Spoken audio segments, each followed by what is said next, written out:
new opinion pieces out today echo what he just said. Israel's war against Hezbollah is a righteous necessity, not a needless escalation. And Hezbollah may have pushed Israel into a new war. Danny Davis, retired Army Lieutenant Colonel and Senior Fellow at Defense Priorities. All right, so we know just this week that the United States is sending troops. We don't know the exact number. Major General Ryder said the second time he spoke about it, the first time we didn't know anything, then it was a small number to that region. What role do we play in all of this, and where do you see this going?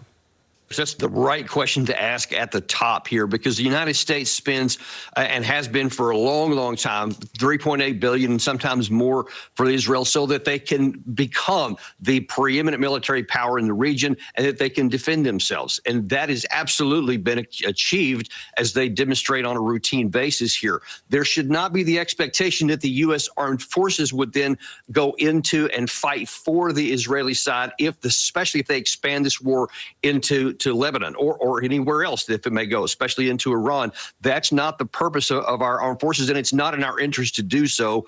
And listen, I'll just tell you, the idea that Israel is, by all accounts, ready to go in on the ground in Lebanon, this will be a very different war than what has been fought in the Gaza Strip against Hamas, because the terrain, the equipment, and the manpower on the Hezbollah side is much, much more difficult. Well, Lebanon, that's their military.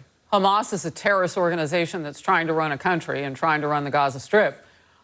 But this is different. As you pointed out, I mean, Hezbollah has far many more fighters and far many more assets. But it's still against Iran. I mean, Iran is running the show through those proxies. And then there's this threat of Iran. Overall, Senator Dan Sullivan of Alaska, the Republican representative of the United States at the United Nations this week, was in focus with me yesterday. One of the biggest areas in which that has been true and a failure of this administration is the appeasement of Iran. That Iran is the agent of chaos. I think with Kamala Harris, it would be way worse. And you got to compare the record of the Trump administration with regard to Iran, where we reestablished deterrence, such a contrast in terms of records. A Wall Street Journal opinion piece titled, "Iran is Waiting for a President Harris." And it says, quote, the Biden administration wants to believe that it has intimidated the Islamic Republic into better behavior. The real answer may be that Iran is playing a longer game and showing restraint to advance its nuclear ambitions. Colonel Davis.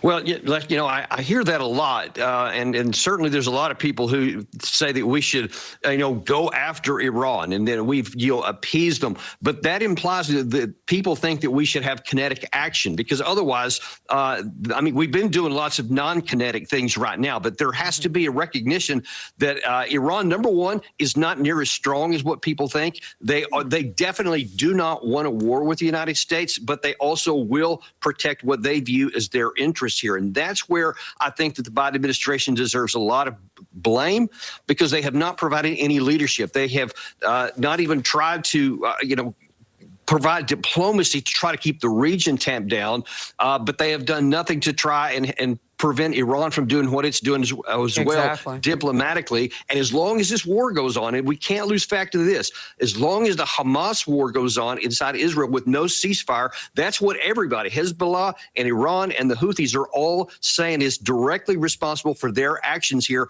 And all of it started after the 7th of October. Well, look, Hezbollah has been hitting Israel for years. I mean, I don't even know. Yes, that latest barrage started on October 8th, as you pointed out, the very next day after the massacre perpetrated by the savages of Hamas on Israel. But Admiral Kirby said, we have been working hard. Well, you just pointed out they're doing everything they say they can, but it's not working. And we have the most military might. I mean, yeah, you don't have to use it, but they have to think we would. Anyway, China is flexing its military might for sure, while we might not be. It tested an intercontinental ballistic missile and fired it into the Pacific Ocean. That rare move is likely to raise some brand new concerns about China's nuclear capabilities as well. A Pentagon spokesperson tells Fox China warned the United States about the missile test. The communist regime now has more than 500 operational nuclear warheads and is working to modernize its nuclear forces. Former Republican Congressman Mike Gallagher. Well, traditionally, when China does tests like this, they'll do it internally over their own land, firing at a carrier-sized object. So what does it suggest that they're doing this externally at this scale? I think it suggests an increased confidence in their capability. We have to get our act together and rebuild not only our military, but the associated defense industrial base if we are going to have a hope of deterring what is a rising and existential threat. Colonel Davis, what does modernizing the nuclear military mean for China?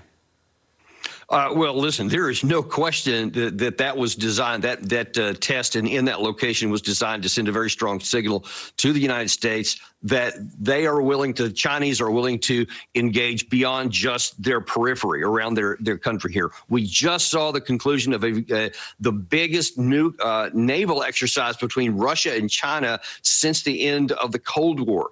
There was 400 vessels that were involved in the Japan Sea.